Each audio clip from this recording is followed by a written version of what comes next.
कृषि है अर्थव्यवस्था की रीढ़, फसल पैटर्न से समझिए इसकी नब्ज, खेती की बदले तस्वीर, फसल पैटर्न से बढ़े तकदीर। नमस्कार दोस्तों, मेरा नाम शैलेंद्र मिश्रा और स्वागत है आप सभी का गौतम आईएएस एकेडमी के यूट्यूब प्लेटफॉर्म पर। तो जैसा कि हम लोग मेंस में एक एक टॉपिक आगे बढ़ रहे हैं, तो आज का टॉपिक है हमारा भारतीय अर्थव्यवस्था में फसल पैटर्न और प्रमुख फसलें।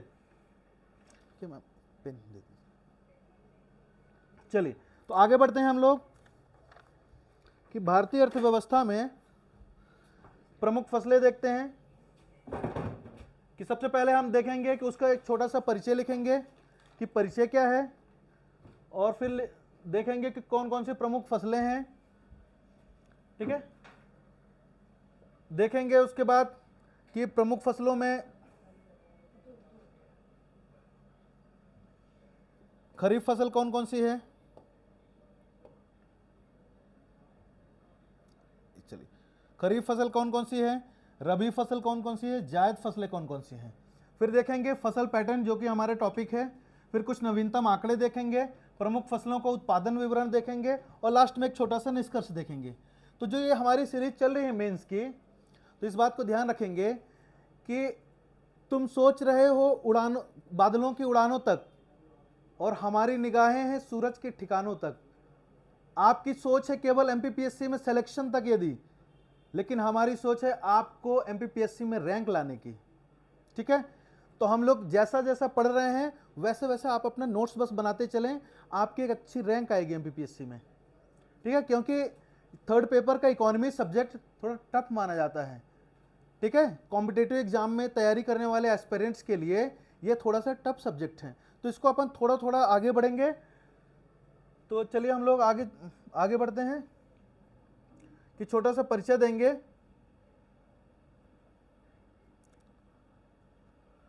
कि भारतीय अर्थव्यवस्था में कृषि का क्या महत्वपूर्ण योगदान है। ठीक है, तो भारतीय अर्थव्यवस्था में कृषि एक महत्वपूर्ण भूमिका निभाती है, जिसमें प्रमुख फसलें तथा फसल पैटर्न इसके उत्पादन प्रणाली को परिभाषित करते हैं। तो आपको पता हो कि किसी भी देश के कृषि उत्पादन को किस तरह से उसको उगाने की पद्धति है, किस तरह से वहाँ की कृषि का पैटर्न है, इससे डिफाइन होता है कि वहाँ का उत्पादन कैसा है। ठीक है, भारत में प्रमुख फसलों को उसके मौसम, जलवायु और कृषि पद्धतियों के आधार पर विभाजित किया जाता है। ठीक है, जैसे कि सीजन के आधार पर आपको पता हो कि हमारे देश में 3 प्रकार की फसलें होती हैं। ठीक है, जिसमें से खरीफ, रबी एंड जैद, ये 3 प्रकार की फसलें होती हैं। ठीक है, खरीफ की बात करें तो खरीफ फसल या फिर रैनी सीजन की होती हैं, जो कि जून में बुआई होती है और अक्टूबर में उसकी कटाई होती है। ठीक है, और अक्टूबर में उसकी कटाई होती है। ठीक है, तो खरीफ फसलों में कौन कौन सी फसल आती हैं।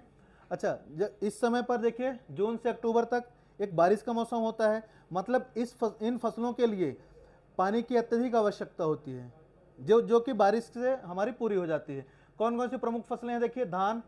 ठीक है, और धान के उत्पादन में देखिए पश्चिम बंगाल, उत्तर प्रदेश, पंजाब, उड़ीसा, बिहार, ये महत्वपूर्ण राज्य हैं। ठीक है, मक्का बिहार, यूपी, मध्य प्रदेश और राजस्थान। बाजरे की बात करें तो देखिए राजस्थान, महाराष्ट्र और गुजरात में पाया जाता है। ज्वार की बात करें तो महाराष्ट्र, कर्नाटक और मध्य प्रदेश में इसकी पैदावार अधिक होती है। ठीक है, कपास की बात करें तो देखिए गुजरात, महाराष्ट्र, पंजाब और Haryana.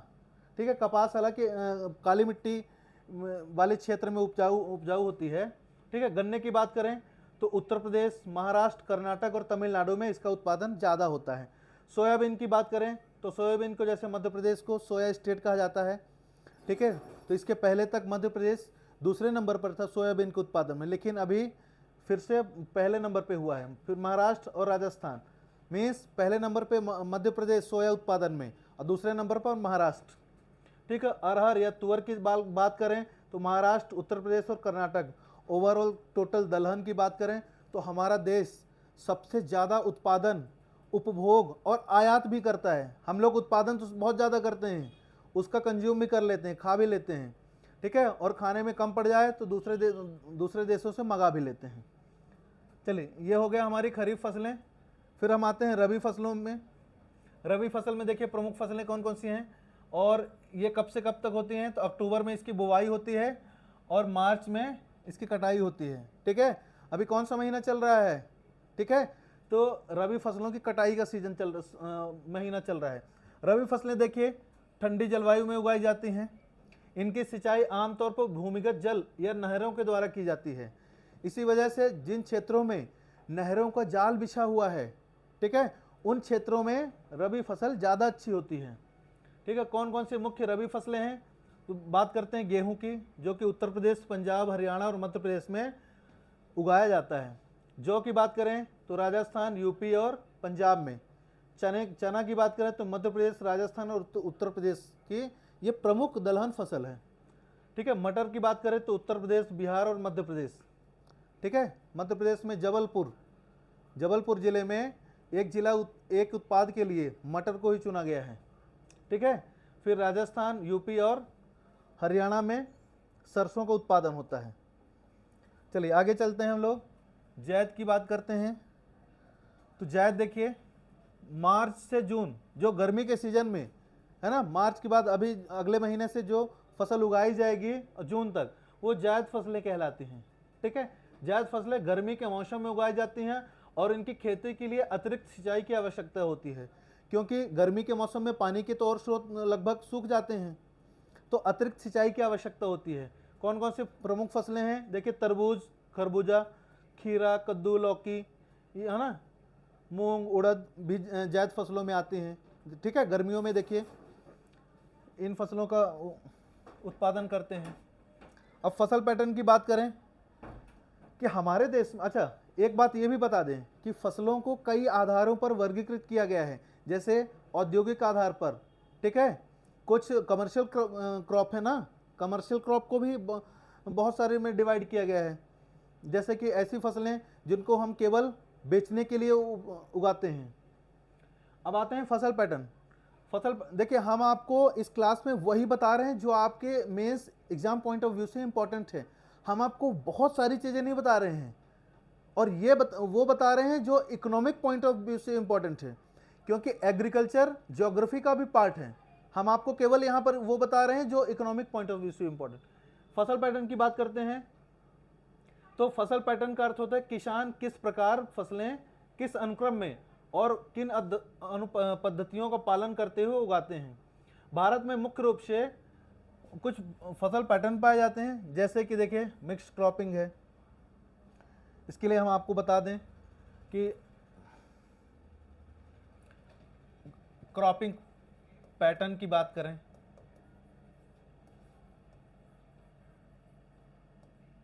Cropping pattern mainly 3 type के पाए जाते हैं हमारे देश में। ठीक है, एक को कहते हैं मोनोक्रॉपिंग,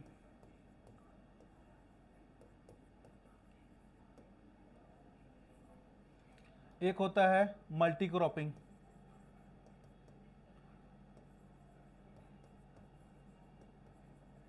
मल्टी क्रॉपिंग या पॉली क्रॉपिंग कहते हैं उसको, और तीसरा होता है रैटून क्रॉपिंग।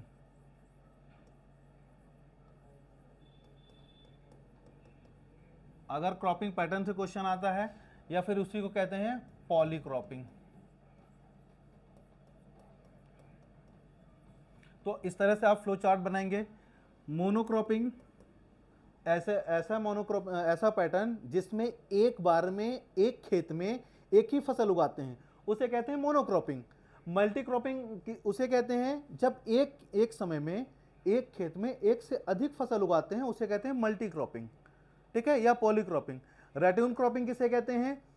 जब ऐसी फसलें जिनकी जड़ को छोड़ दिया जाता है, जैसे गन्ना है ना, जब उसकी कटाई होती है तो उसकी जड़ को छोड़ दिया जाता है, तो ऐसी फसलें कहलाते हैं, ऐसे पैटर्न रैट्यून क्रॉपिंग कहलाता है।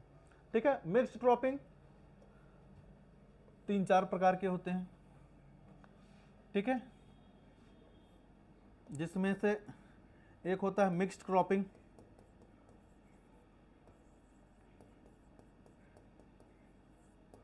एक होता है इंटर क्रॉपिंग,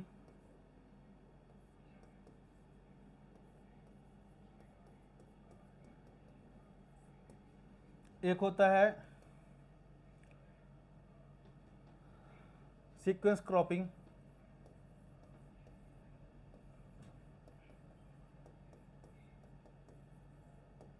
और एक होता है रिले क्रॉपिंग।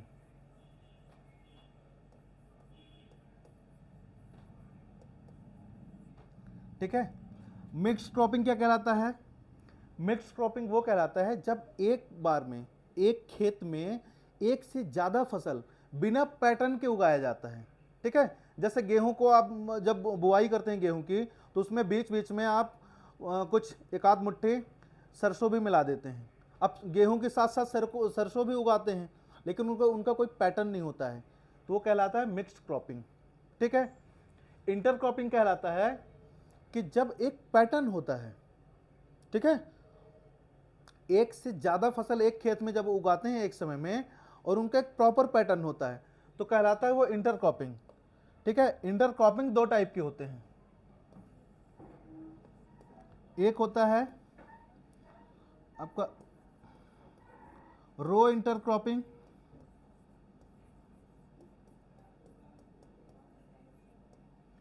और दूसरा होता है स्ट्रिप इंटर क्रॉपिंग।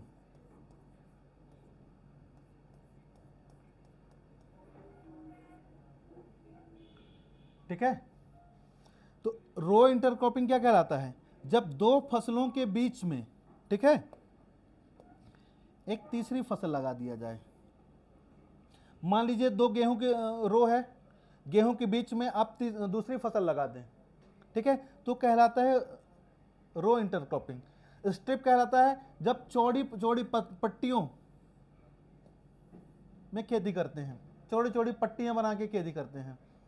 आपको पता हो कि जब आलू की खेती हम करते हैं तो एक चौड़ी चौड़ी क्यारी बना लेते हैं। ठीक है, इस तरह से बना लेते हैं ना, फिर ये क्यारी बना लेते हैं। उसी तरह प्याज की खेती भी ऐसी करते हैं, तो कहलाते हैं स्ट्रिप इंटरक्रॉपिंग। अगली बात करते हैं सीक्वेंस क्रॉपिंग की। तो सीक्वेंस क्रॉपिंग कहलाता है जब एक बार फसल की कटाई हुई और फिर उसी खेत में अगली दूसरी फसल लगाई जाती है। एक फसल की कटाई के बाद दूसरी फसल लगाई जाए, तो वो सीक्वेंस क्रॉपिंग कहलाता है। रिले क्रॉपिंग कहलाता है जब एक फसल की कटाई होने वाली हो और उसके पहले ही दूसरी फसल लगा दी जाए उस खेत में, तो कहलाता है रिले क्रॉपिंग। तो ये पूरा देखिए क्रॉपिंग पैटर्न का एक फ्लोचार्ट डायग्राम है। इसमें एक एक लाइन आप लिखेंगे तो आपको ये पूरा का पूरा टॉपिक कवर हो जाएगा। ठीक है, तो इसको आप लोग स्क्रीनशॉट भी ले लीजिए और इसी तरह से आप लोग लिख लेंगे। ये इंग्लिश में लिखा हुआ है, हिंदी बहुत ज़्यादा टफ नहीं है ये कि आप लोग इसका हिंदी ना लिख पाए। चलिए आगे चलते हैं हम लोग। अब देखिए क्रॉप रोटेशन। अच्छा, क्रॉप पैटर्न और भी टाइप के होते हैं, जैसे कि आपको पता हो कि शिफ्टिंग कल्टीवेशन होता है, कॉन्ट्रैक्ट फार्मिंग होता है, ठीक है, कोऑपरेटिव फार्मिंग होता है। ये बहुत सारे टाइप होते हैं फार्मिंग के। अब हम लोग देखते हैं क्रॉप रोटेशन क्या कहलाता है, कि एक ही भूमि पर अलग अलग मौसम में अलग अलग फसलें उगाना क्या कहलाता है? फसल चक्र। इसका उद्देश्य क्या होता है कि मृदा की उर्वरता को बनाए रखना। ठीक है, जैसे धान की खेती की है खरीफ में, फिर रबी में गेहूं लगा दिए और जायद में मूंग लगा दिए। तो मूंग कैसी है? दलहन फसल है। तो दलहन फसलों में क्या होता है कि राइजोबियम के कारण नाइट्रोजन की पूर्ति हो जाती है।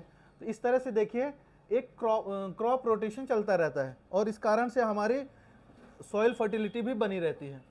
अगली बात करते हैं इंटरक्रॉपिंग की। जैसा कि अभी हमने बताया, इसका उद्देश्य क्या है कि भूमि और पोषक तत्वों का अधिकतम उपयोग करना, जैसे मक्का, अरहर, ठीक है, गेहूं, सरसों, गेहूं के साथ सरसों लगा देना, इंटरक्रॉपिंग कहलाता है। आगे बात करते हैं हम लोग मल्टीक्रॉपिंग की बात करते हैं। अभी हमने आपको बता ही दिया कि एक वर्ष में एक ही खेत में दो या दो से अधिक फसलें उगाना, जैसे धान, गेहूं, सब्जियां, है ना, एक ही खेत में एक वर्ष में दो या दो से अधिक फसलें उगाना क्या कहलाता है? मल्टीक्रॉपिंग। अगली बात करते हैं, है ना, कमर्शियल फार्मिंग क्या कहलाता है? तो मुख्य रूप से बाजार में बेचने के लिए जो फसल उगाते हैं तो कहलाता है कमर्शियल फार्मिंग, जैसे कि गन्ना, कपास, तंबाकू, चाय और कॉफ़ी। इनका जब उत्पादन करते हैं तो वो हम अपने यूज के लिए नहीं करते हैं, बाजार में बेचने के लिए करते हैं। अगली बात करते हैं, अब देखिए प्रमुख फसलों का विवरण देखिए, ठीक है, कि उत्पादन कैसा हुआ है प्रमुख फसलों का। देखिए चावल की बात करते हैं तो 2024-25 में ये इतना मीट्रिक टन रहा। ये आपके लिए इंपॉर्टेंट नहीं है, कितना मीट्रिक टन उत्पादन हुआ एग्जाम पॉइंट ऑफ व्यू से बिल्कुल इंपॉर्टेंट नहीं है, ठीक है। लेकिन ये इंपॉर्टेंट है, पश्चिम बंगाल, उत्तर प्रदेश और पंजाब शीर्ष उत्पादक राज्य थे, ये इंपॉर्टेंट है आपके लिए, ठीक है। गेहूं की बात करते हैं तो ये बिल्कुल इंपॉर्टेंट नहीं है, ये इंपॉर्टेंट है, यूपी, पंजाब, हरियाणा, मध्य प्रदेश सबसे ज़्यादा उत्पादन किए, ठीक है, ये इंपॉर्टेंट है। मक्के की बात करें तो ये बिल्कुल इंपॉर्टेंट नहीं है, कर्नाटक, मध्य प्रदेश और बिहार ये प्रमुख उत्पादक राज्य हैं, ये इंपॉर्टेंट है, ठीक है। चने की बात करें तो चने का उत्पादन अभी बढ़ा है, जिसमें मध्य प्रदेश, राजस्थान और महाराष्ट्र शीर्ष स्थान पर हैं। वैसे भी दलहन और तिलहन के उत्पादन में मध्य प्रदेश 1 नंबर में है। अगली बात करते हैं हम लोग तुअर की बात करते हैं, ठीक है। तो देखिए तुअर का दाल, तुअर में सबसे ज़्यादा उत्पादन महाराष्ट्र, फिर कर्नाटक, फिर यूपी में है। सोयाबीन की बात करें तो मध्य प्रदेश, महाराष्ट्र और राजस्थान में सर्वाधिक उत्पादन हुआ है। गन्ने की बात करते हैं तो उत्तर प्रदेश, महाराष्ट्र और कर्नाटक ये शीर्ष उत्पादक राज्य हैं। कपास की बात करते हैं तो गुजरात, महाराष्ट्र और तेलंगाना में उत्पादन सर्वाधिक हुआ है। क्यों? क्योंकि ये ब्लैक सॉइल वाले एरिया है ना, ब्लैक सॉइल वाले जोन है। ब्लैक सॉइल में किसका उत्पादन होता है? कॉटन का। अब देखिए विभिन्न फसलों और उनके उत्पादन में वृद्धि से भारत की कृषि अर्थव्यवस्था को मजबूती मिली है, ठीक है। ये बताइए कि जब उत्पादन बढ़ेगा तो हमारी इकोनॉमी, एग्रीकल्चर इकोनॉमी बढ़ेगी ना, जिससे किसानों की आय में सुधार भी हुआ है और देश की खाद्य सुरक्षा भी सुनिश्चित हुई है। अब आपको बता दें कि ये जितनी भी फसल है ना, तो इनके बारे में भी अगर आप डिटेल में पढ़ना चाहते हो तो डिटेल में भी पढ़ सकते हैं। जैसे मान लीजिए गेहूं और चावल, तो गेहूं और चावल के उत्पादन में कौन कौन सी चुनौतियां हैं, फिर सरकार के द्वारा कौन कौन से प्रयास किए जा रहे हैं, ये आप लोग यहाँ लिख सकते हैं, ठीक है। दलहन उत्पादन में कौन कौन सी चुनौतियां हैं, ठीक है। मिलेट है ना, मिलेट उत्पादन में कौन कौन सी चुनौतियां हैं, सरकार के द्वारा कौन कौन से प्रयास किए जा रहे हैं मिलेट उत्पादन को बढ़ाने के लिए, वैश्विक स्तर पर भारत का कौन से रैंकिंग है, ठीक है, भारत में कौन से राज्य ज़्यादा उत्पादन कर रहे हैं, ये इकोनॉमिक पॉइंट ऑफ व्यू से इंपॉर्टेंट है, ठीक है। जैसे कि मिलेट की बात करें तो मिलेट में आपको पता हो कि 2023 में यूएनजीए ने 2023 में इंटरनेशनल ईयर ऑफ मिलेट घोषित किया था भारत के आग्रह पर, ठीक है। तो ये कुछ पॉइंट्स आप लोग ऐड कर सकते हैं अपने में। अब कुछ नवीनतम आंकड़ों की बात करें तो हालांकि ये इकोनॉमिक सर्वे में दिया है कि भारतीय अर्थव्यवस्था में कृषि का महत्वपूर्ण स्थान है, कितना योगदान है ये देख लेंगे, ठीक है। 17.7% जीडीपी में योगदान है। विभिन्न फसलों के उत्पादन से देश की खाद्य सुरक्षा और आर्थिक स्थिरता में मजबूती आई है, ठीक है, देश में खाद्य सुरक्षा सुनिश्चित हुआ है, ठीक है। 2024-25 में भारत ने कई प्रमुख फसलों के उत्पादन में नए कीर्तिमान स्थापित किए हैं। आपको ये भी बता दें कि हाल ही का डाटा है कि भारत टी एक्सपोर्ट में वर्ल्ड का सेकंड लार्जेस्ट बन गया कंट्री, ठीक है। टी एक्सपोर्ट में सेकंड में कौन है? इंडिया। फर्स्ट में कौन है?